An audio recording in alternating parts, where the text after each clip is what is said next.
That's the death of my father, and the abuse be gone. Now, and see that the 90s sucked. It made me feel like I was useless and told I was useless every single day. Abuse. Felt like I was only this fucking big in the world that I lived in.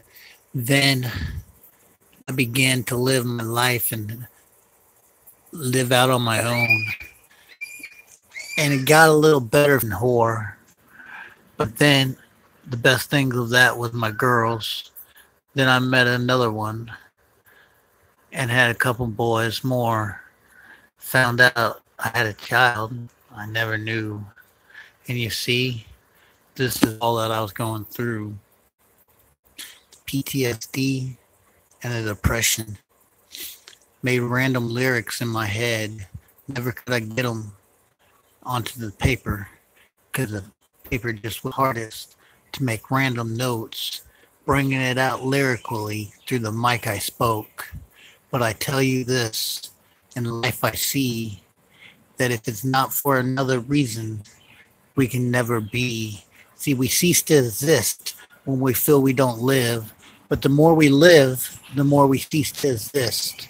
Now think about this in the lyrics I say. See the things that flow through us every day in every way, and you never know what it's going to be when you're trying your best to be physically, emotionally that available for the ones who need you the most. But how do you do this when you don't even know who you are? So think about this in the time that we live and the time that we see from afar.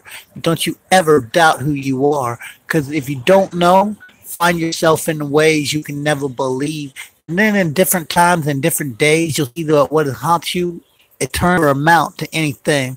So don't take up and pick up that blade or swallow them pills or put the gun in your mouth and live a different way still. Think about the ones who depend on you and remain strong. Pick up the pen and paper and write it all alone. Because I'm telling you, when you watch that pen, that put never the way, because believe me, I have tried. So think about the things I say and think about the way that we live. And when you wonder who you are in every single way and every single day, you'll know that those are your phone, and you know they'll answer your call even when you're all alone. So listen to the things I say, and if you doubt who you are, look in the mirror and ask you your reason for living still, for being there. So as I say this, I'm going to leave this note and thank you with the memories that I have spoke. So think about the things I say as you standing strong. And as I sit here and watch my children play, I'll come back another day to leave you alone.